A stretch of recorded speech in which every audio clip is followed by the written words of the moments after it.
Hey everyone, welcome to Political Insider. I'm your host, Brett Smith. For those of you that don't know me, I am the creative director and contributing editor to the Political Insider. I am joined by my guest and good friend, Wayne Dupree, who is also one of our talented writers over at the Political Insider. Welcome, Wayne. Good to talk to you today. Hey, what's going on? What's going on, Brett? What be happening, my man? Great to have you.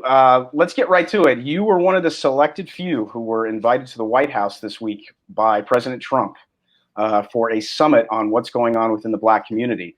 You've interviewed President Trump before, but tell us how this summit came about and how you came to be invited, and also tell us who was there joining you with the president. You know, when it happened, it was quick. Yeah, it was very quick. It was like I got the call the day before, late in the afternoon. The president is having a meeting. Would you like to show up to the White House? I mean, I interviewed him like 5 times before he went down the escalator. So I know him. I've known of him, and we've sit down and had a face-to-face interview a couple of times. So I said, yeah, sure, why not? Yeah, let's do it. Yeah. And they went through the vetting process and they asked for the biography and all that worked out. And from what I hear, it's a very strenuous vetting process. They vet everything before you get in there. So you got to be squeaky clean. You really do. And I made it through, and sitting. What really was the cherry on top of the ice cream was sitting beside him. You were right next to him. Right next to him. I was shocked. You were right to his right. I was blown away when I was watching you on C-SPAN. Yeah. And it was funny seeing the placard with my name on it. Yeah. It's like my name, space, and then somebody else's name. I was like, wait a minute. The president's going to be sitting right there, though. Right in it. Oh, man, I'm going to be sitting right beside him. And then we were told that the media was going to be there. I was like, oh, man. Really? Of course. They got to show up. So it was you. I saw Sonny Johnson next to you. She's great. I met her a couple of years ago when I was promoting Clinton Cash graphic novel. She's just wow. I mean, a powerful lady. Who else was there with you? There was like 3 other people. Jackson. Right. He has he's a writer in DC. Mm-hmm. Actually, I thought it was in Georgia, and then he straightened me out on that one. He's in DC, but it was 3 of us. It was 3 of us. It was kind of light, but yeah. So give us kind of an overview as to what was discussed. Look, you know what? We discussed everything from him, President Trump, needing to be a little bit more physically out there. Mm-hmm. And you really can't do much with COVID and stuff, but he physically needs to be in connection with minorities, because there's a whole lot of minorities out there, especially on these social media boards, that really do support President Trump. I've seen it. It. I mean, I hang on to boards. I don't respond, but I do read. And there are a whole lot of people that do defend him of minority in a minority segment. They do defend him against Barack Obama too. Wow. But they also, there are a lot of them that feel left out. Sure. I've said this before. Is that President Trump, as a Republican president, is the first president I've seen ever go into the minority neighborhoods and walk the street. He did that with Ben Carson in 2016 up in Detroit. Never seen a Republican leader do that before. Yeah. Like that. So it's not that he's scared. I think that it's some of the people that he has around him that are gatekeeping him, and they don't want him out there like that. But I think that that's his strength. Yeah, I agree. I think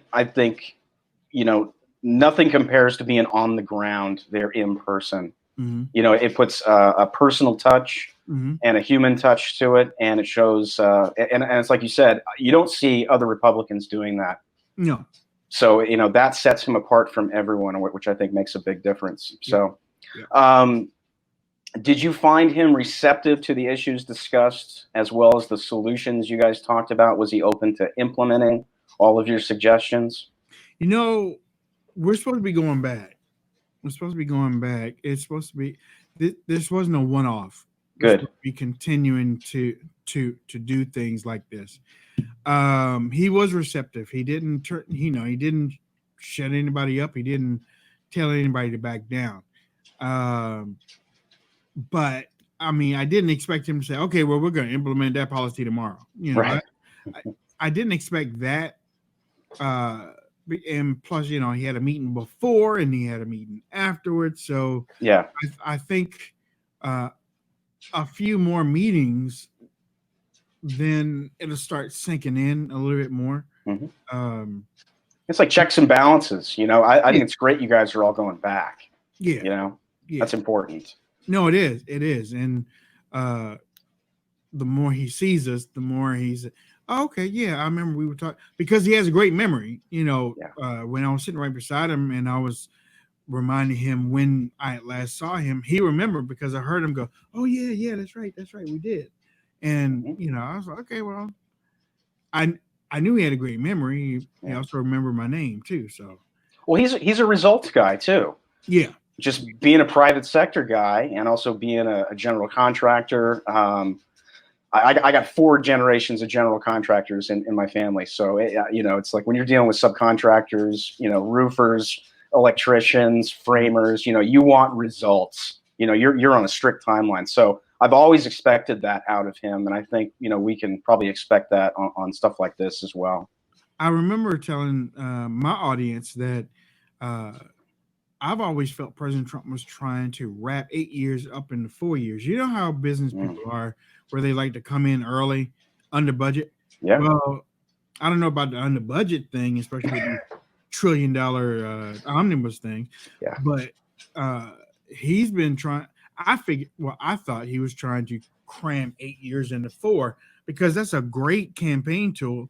No other president has been able to. Usually it takes a president 8 years to do such and such. We've done it in 4. That's a great talking point if you're trying to get reelected. So I know he's worried about the economy, and I know he's worried about jobs, and I know that he wants those to pick up. Honestly, he's already looking past the election already. He's like, the economy going, we're going to do better things next year. So you know what that means. He's already looking for the next wave. Absolutely. Yeah. And I can't imagine how hard that was when, all of the, Fauci and Birx came in and all the experts came in and said, you got to shut it down. I mean, that's like showing Dracula the cross, frankly, to somebody like that. I mean, it's just kind of like, what?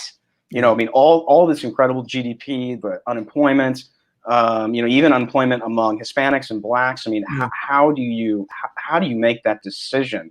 Thankfully, Larry Kudlow was out today talking about how we're looking at potentially 20% growth and a fantastic 2021. We're already starting to see jobs tick up, 3 million added this last quarter. So it's looking positive. This isn't like 2008. We had a really fundamentally sound foundation, just 60 days ago. So I expect good things. I really do. I don't think it'll be like, the normal recession where it takes, 6 months or a year or whatever. I think it's going to start to bounce back. So which is good for all of us. That's another thing that I said too, was that the economy was so strong when the COVID thing hit. I've seen it was almost like the Orson Welles being attacked from another planet. Right, coming out of the windows and crying. I'm like, what are you doing?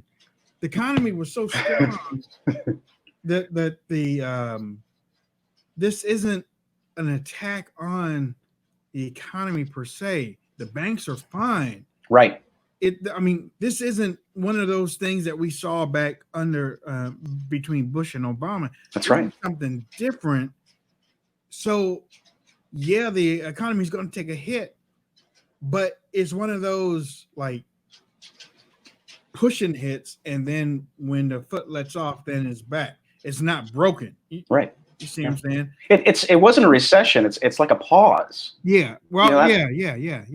That was the weird part. Even Dr. Michael Burry, one of the guys who's featured in the movie The Big Short, he was one of the few guys back in '08, back in '07, who predicted the crash in '08. He actually joined Twitter just to jump on and say, hey, we had a sound, great economy. It was rocking and rolling. What are we doing? He was kind of questioning whether the lockdowns worked or not. But I remember taking notice of that, because this is a guy who understands numbers probably like few do on Wall Street. But I was just kind of like, the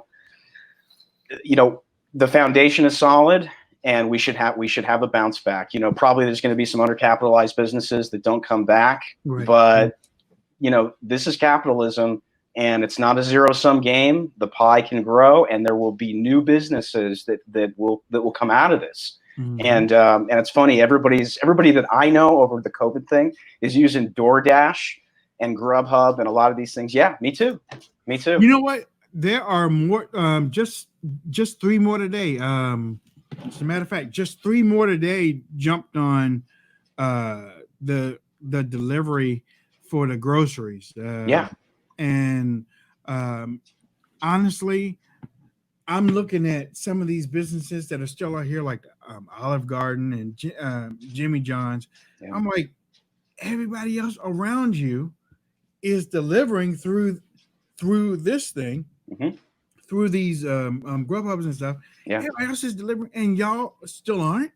Olive Garden's doing it now. I just saw a commercial last night that Olive Garden is doing. I think they're doing pickup, curbside pickup, and now they're doing delivery, which is really yeah. Okay, well, yeah. I mean, they're getting it, man. Yeah. So if Dunkin' Donut is doing it, please. I didn't know that. Oh man, why'd you tell me that? Yeah. Oh. Yeah. I mean, you're gonna kill my diet.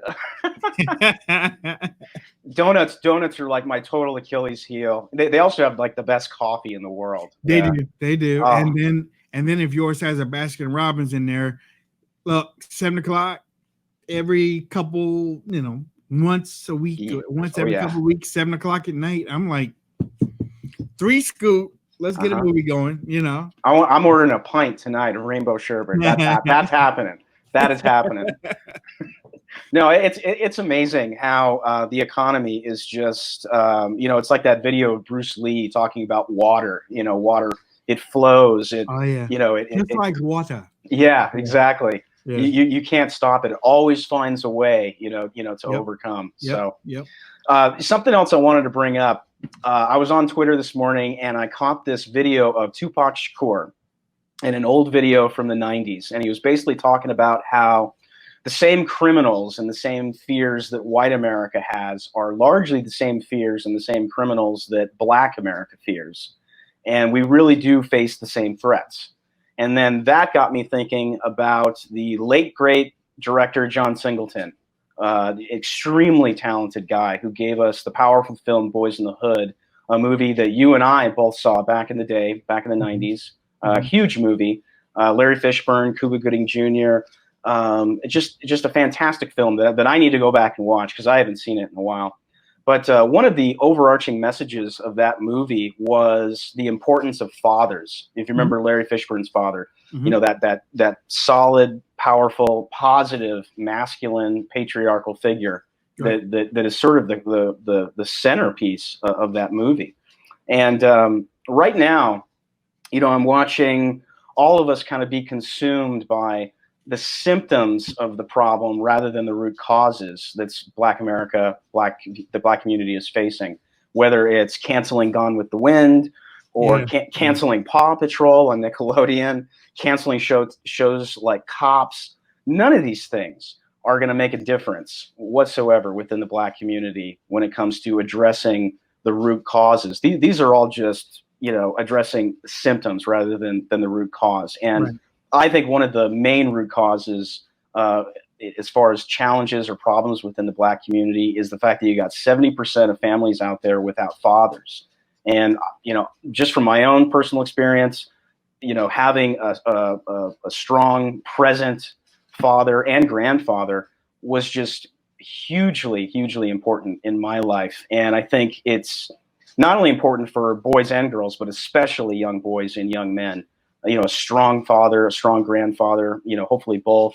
It made all the difference in my life. Can you touch upon that, being a father yourself? No, it's for me, it's very important because I feel that fathers play a particular role, uh, should play a particular role in the rearing of the children that he bears. Um, I remember a movie. You brought up that one. I remember a movie with James Earl Jones and Diane Carroll. Um, uh, Claudine. Claudine. Mm, I haven't seen that. Yeah, Claudine, and she had 6 or 7 children at the time. He was a trash guy, but they really didn't have a father figure, and they were crazy, crazy. But it basically was a mirror into the black community at the time because the government was paying Diane Carroll, who was the mom, paying her money for each of the children that were in the house. Right. The only problem was she couldn't have a man. If there was a man in the house, then the government money stopped coming. And she couldn't go to school. Mom's back there. If you were going to school, you would get then the money would stop coming for because you were in school. Right. So a whole lot of women were left without education and with a whole lot of kids, but the money was coming in. We call that daddy government. Mm-hmm. So the family unit was broken by policies from DC, led by the Democrats, and quietly silenced by Republicans. So now when we're talking about family, to me the family unit is the base for America. Mm-hmm. We have to build our family units back up again. Once we build the family units back up again, then America starts to grow. You can't build America on broken families. You just can't do it. And you definitely can't build America from the top down. And you got to build it from the bottom up. So you need strong families and to build strong communities, and those strong communities to build small districts and regions, and then those regions build strong states.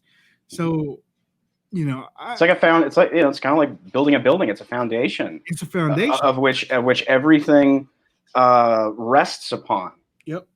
Because without a strong father figure, and look, I know some women will say, "Well, I don't need no man." Okay, I understand. Believe me, I do. I understand. But a woman can't teach a boy how to become a man. Yep. She can't do it. She can teach him a sensitive side. Mm-hmm. She can't teach him a manly side. Yeah. You can tell him what you expect in a man or what you've seen in a man, but until that young boy gets instruction from a man, he's not going to understand. Yeah. The importance of responsibility of taking care of what is yours. The family is yours. The family, you sometimes you don't eat, sometimes you don't sleep until the family is taken care of. That's a responsibility and a sacrifice. And I mean that's how I look toward my girls. Yeah. That's how I look toward my family is them to come first. And then with it's like it's one thing for boys to have a strong masculine positive role model in a father, and then for girls, the father figure sets them up for the type of man that they're going to be looking for later in life to marry and have a family with. That is so true. It's and it's funny once again that quote from Tupac where we all kind of face the same fears and the same problems when it comes to crime. This is the same thing when it comes to family. You disintegrate the nuclear family. I don't care what race or ethnicity you're talking about. You're going to have a lot of problems within the culture. Oh yeah, big time. So it's amazing. I'm telling you, man, I pined for the 80s and 90s. It's like such I miss it. It was a simpler time. You know, It was. there's a lot of wisdom there that I think we can go back and glean from and implement today. It's all there. It really is. So we just got to kind of pay attention and be cognizant of history. Otherwise, it's like that old line. If you don't know the past history, you're doomed to repeat it. Yeah. So yeah. But what's crazy is whoever created that is missing out on something, because even if you know history,